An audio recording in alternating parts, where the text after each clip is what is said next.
Rival Takes podcast. It's just me today. Josh is out. He was placed on the IR, got his wisdom tooth removed. Hopefully, he'll be back tomorrow, but it is just me today. Make sure to follow us on X, Instagram, TikTok. Our podcast is on Spotify and Apple Music now, all at Rival Takes. But hey, let's just get right into this. NFL Wildcard reactions. Rams Panthers. I was first of many great games over the weekend. Panthers, they played very well, obviously. Couldn't quite pull out the win. A huge play by Puka at the end there, knocking the ball out of that defender's hand. Would have been a game-winning interception for the Panthers. Huge credit to Puka, play of the game, not even a catch. But Rams were just a better team. We expected this. I'm sure a lot of us expected it to be a bigger blowout. So credit to the Panthers, obviously, but crazy game. Rams going off to see the Bears now. That will be a good one. Panthers off to Cancun. 8-9, barely wouldn't have made the playoffs in any other division. Not much else to say. Great game to watch. The next game up was the Packers Bears.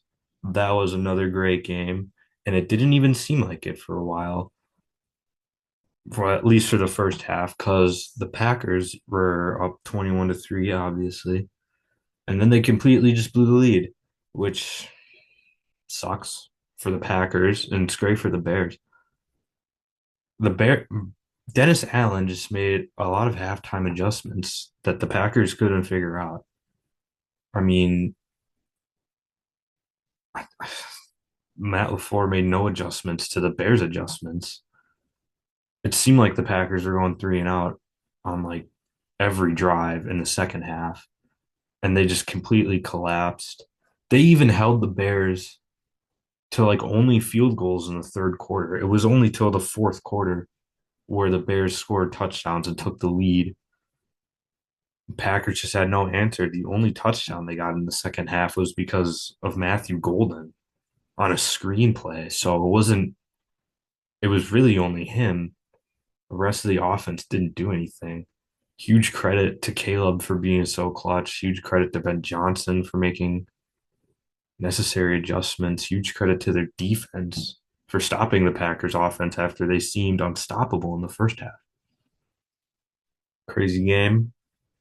Unfortunate for the Packers. Ford probably not going to get fired. Almost guaranteed he's not going to get fired at this point.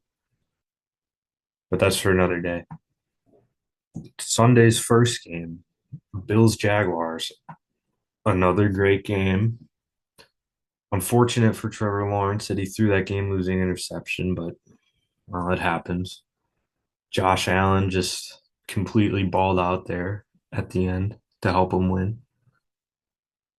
It was another great game. Trevor Lawrence, I feel like his status as a bad playoff quarterback's kind of unfair. He came back down 27 nothing to the Chargers in his first ever playoff game. I mean, the Jaguars were so close to winning. That weird little thing at the end of the first half where they like threw the ball and they completed it, but they didn't have any timeouts, so they had to hurry up. But the clock ran out, but the ref said that there's a second left. That was weird. But it was nice hustle by the Jaguars. They played a great game. Trevor Lawrence could have done better because he threw that game winning pick, but that'll happen in a course of a career. The Jaguars exceeded expectations. I don't think anybody can deny that. They completely flipped their record, and Liam Cohen might be coach of the year, definitely going to be a finalist. The Bills just outplayed them. Yeah. Sean McDermott, it's going to be interesting to see because he did win the wild card, but will that be enough for him to keep his job? They are going to Denver, which is a really tough place to play. So it'll be interesting to see if they lose to Denver and they still fire McDermott because at this point the Bills kind of have to win the Super Bowl with no Mahomes, no Lamar, no Burrow. Like this is just their year. This is the perfect opportunity. I mean, I'm sure Lamar or Mahomes are going to be in the playoffs like every other year. At least one of them is going to be in the playoffs for the rest of Josh Allen's career. So, yeah, this is the Bills' year. Let's see if they get there. Denver will be a tough game. The afternoon game on Sunday was the Eagles 49ers. Interesting choice there by Jalen Hurts at the end of the game to see with the season on the line. I mean, throwing it into triple coverage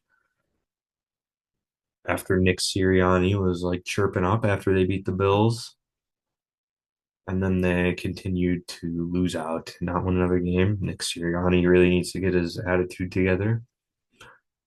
But good for the Niners. I mean, yeah, going into Philly on a playoff game is tough, and winning, yeah.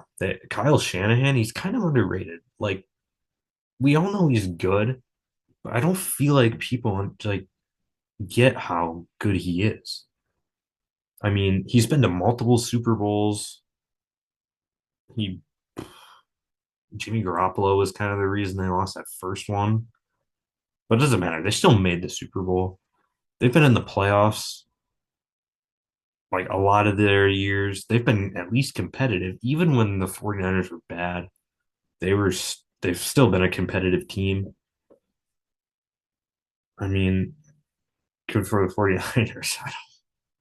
That was another good game, even though it was a little less good, but it was still good.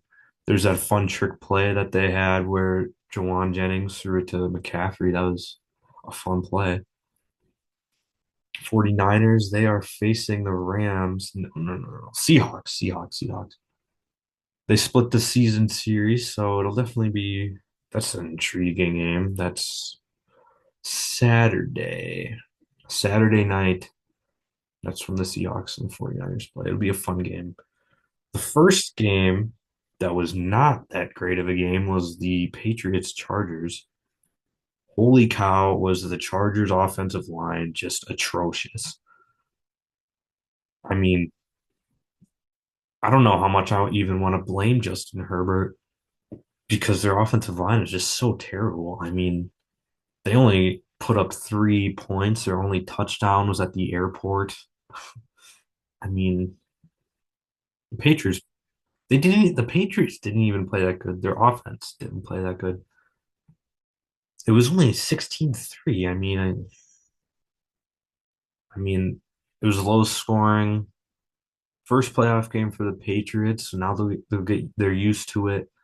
They play the Texans, which is rough because that the Texans defense, they could for sure carry them to the Super Bowl. It's given me 1985 Bears vibes there with the Texans. Speaking of the Texans, they blew out the Steelers. Kind of saw that coming. The Steelers barely made the playoffs after the Ravens missed a kick. So it wasn't like the Steelers deserved it, but at the same time they did. It's weird. But they got blown out. Unfortunately, Rodgers' last pass of his career maybe was a pick six. It was a close game throughout, like most of the game until like the fourth quarter, where the Texans just they went on, they slaughtered them in the fourth quarter. No mercy. Poor Steelers. It would have been fun to see them make a playoff run. Rodgers last year, potentially. Mike Tomlin's official last year with the Steelers, at least. Would have been fun. Fortunately, but the Texans, yeah, they're good. It's fun to see them play too. Their defense is insane. Their offense is good enough. Fun playoffs so far. I'm sure it'll be an exciting playoffs all throughout the Super Bowl. But more NFL news, it's not in the playoffs. Mike Tomlin, just today, a few hours ago, he didn't get fired, but he stepped down as the Steelers head coach, which is interesting because I kind of wonder if they lost that last game, would he have done that? Probably, I'm guessing. But it's just, it was kind of like if they made the Super Bowl just like out of luck, would have he stepped down? If they won a playoff game, maybe you would just, that would he have stepped down? It's interesting, but I think it was time. They haven't won a playoff game in 9 years. That was over. No, that wasn't over. They lost to Blake Bortles. I don't remember who they beat. It was the Dolphins. The Dolphins, who were kind of in 2016. That was so long ago. 9 years. That's crazy. Tomlin's like only won 9 or 10 games since then, each year. I mean, yeah, he's had a winning season every year with the Steelers, but at some point, if you're just like barely getting over 500, I mean, something's got to change. I mean, it'll be interesting to see what Tomlin does. It sounds like he will wait a year and then be a candidate in 2027, which is what Sean Payton did, and it worked out for him. I mean, the Broncos are the 1 seed.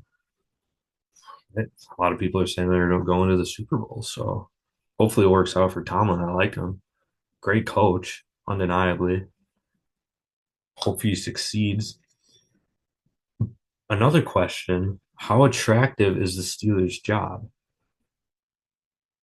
Because Rodgers is gone. I'm sure I highly, highly, highly doubt he's gonna go back to the Steelers, especially after Tomlin leaves. They have absolutely no offensive weapons. DK Metcalf is like their best, and he's okay. He has anger issues. Pat Fryermuth, he's decent. There's better tight ends, but he's good. I don't want to crap on Pat Fryermuth. Their line's fine, I guess. Their own line, their defensive line's probably their strength because they have Watt and Cam Hayward. They might be gone though. I mean, Tomlin leaves. They have no quarterback. The Steelers might just go for a complete reset. Honestly, their defense is overrated. I mean, like, yeah, on paper they're good. On Madden, they're gonna have a great defense, but no, I mean, their defense is really old and they don't. Jalen Ramsey looks weird and confused. Watt's good, like I said.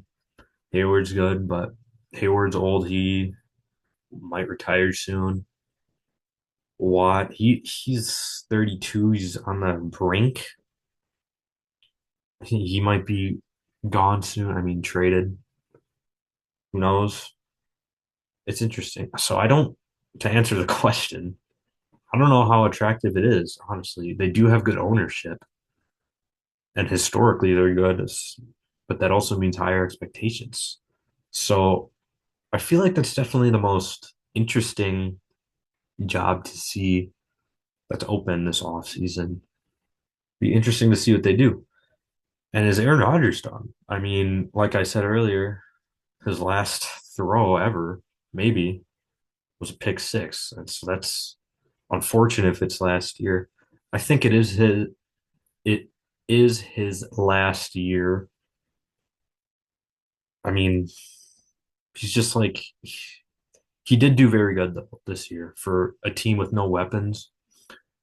He did really good, but he's just old. Injuries are catching up to him. I love Rodgers. I mean, he's he's he might be the most talented quarterback of all time, definitely at least in the top 10. He's insane. I mean, it's sad for him, sad to see him go. It's going to have to happen. I do think he does retire. I mean, what team kind of wants Rodgers too? Because I mean, if he doesn't retire this year, it's got to be next year. So it's kind of just a one and done thing. Maybe if you have some young quarterback and you want, I mean, Rodgers is a good mentor. I mean, so you could get him to mentor like some young quarterback. But I don't know. I don't know. I think he retires. Maybe coach. I doubt it. It would be fun to see him coach, but I don't think he will. Going over to college football though, Oregon, Indiana. That feels like forever ago. I mean, it was Friday, and the weekend football games and Mondays, they were interesting. So it just feels like forever ago, but holy cow, is that a blowout? I mean, the first pass in the game kind of fell over because Dante Moore threw that pick six. Indiana's just like a great team. Like, I don't know how you deny that at this point. And no, they aren't cheating. I've seen that. I mean, just because a team is good doesn't mean they're cheating. I've seen that with like the Royals and the Brewers.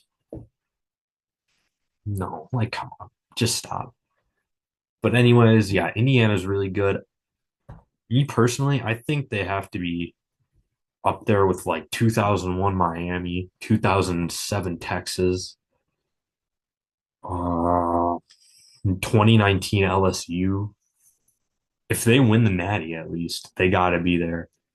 They're so good.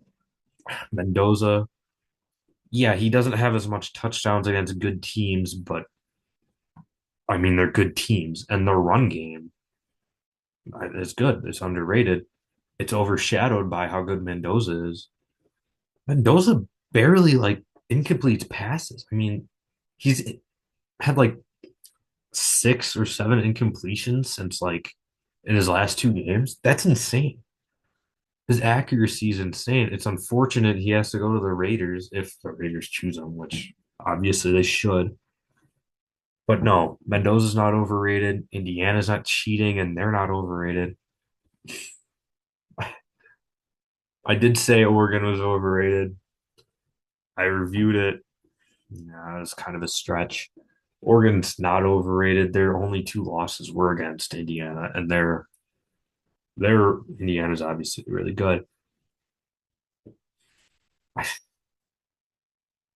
Natty preview Miami, Indiana.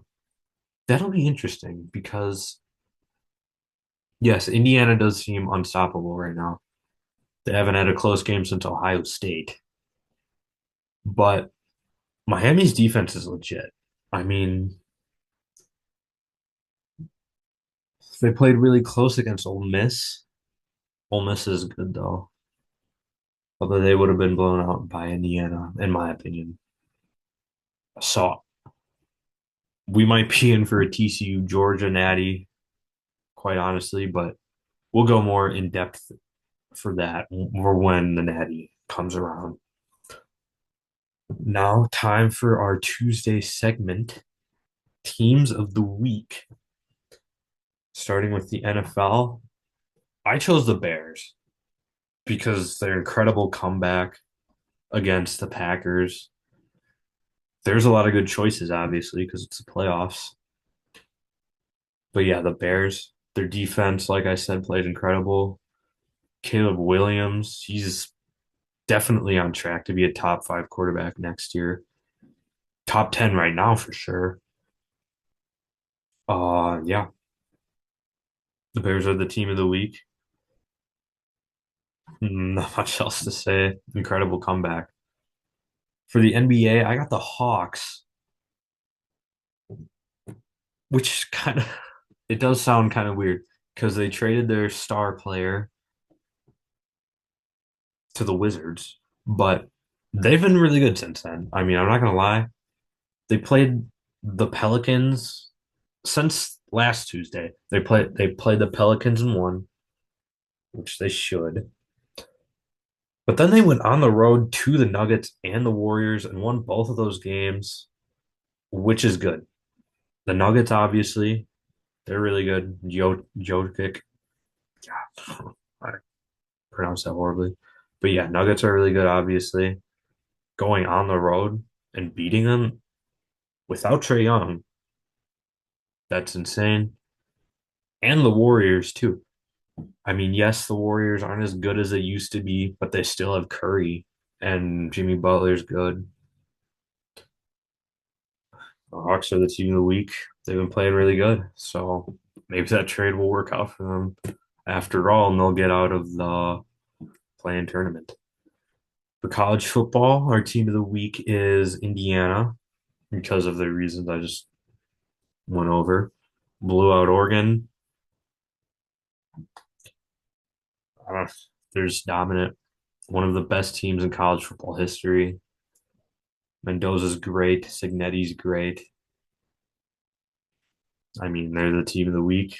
They're probably going to be the team of the week until I don't even know the combine. Definitely after the Natty. Indiana's really great, obviously. For college basketball, I got Nebraska because they're actually, it's so weird. Nebraska's never won a March Madness game ever. And all of a sudden, they're just undefeated. And now it's coming with some merit too because they beat Michigan State, Tom Izzo's Michigan State. They beat Ohio State on the road. Ohio State's not as good, but playing at Ohio State's never easy. And then they went to Indiana, and not only did they win, they were down and they came back at Indiana, and Indiana's historically good. That's never an easy game. Nebraska's legit. They should be higher than 8, honestly, because they're undefeated. Same for Vanderbilt. I mean, Nebraska has good wins with merit. It's insane how good they are because they just never had a good basketball program. But playing Oregon tonight, probably going to win because Oregon's not the greatest basketball team. Good for Nebraska. That's all I got to say. For the NHL, I'm not the greatest at the NHL. That's what Josh is for. But I have the Lightning. I mean, in the past week, they beat the first game since last Tuesday.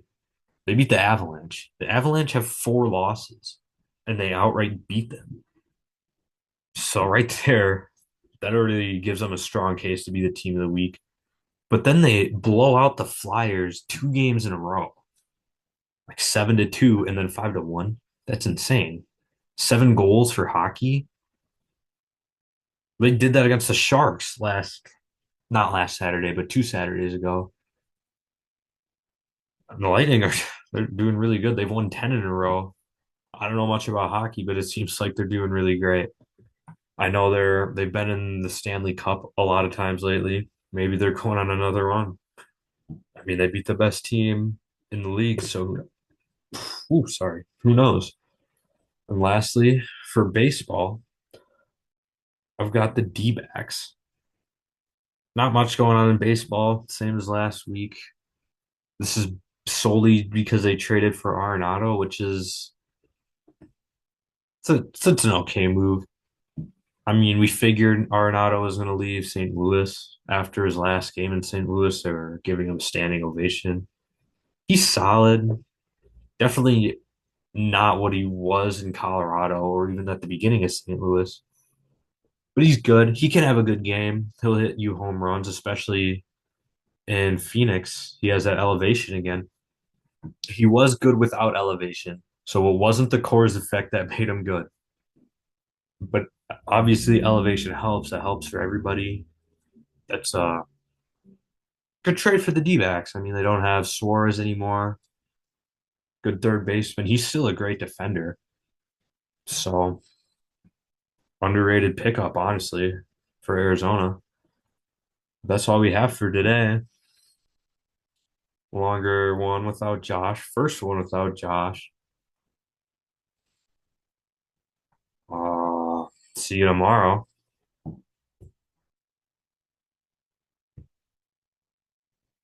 Hey guys, welcome back to another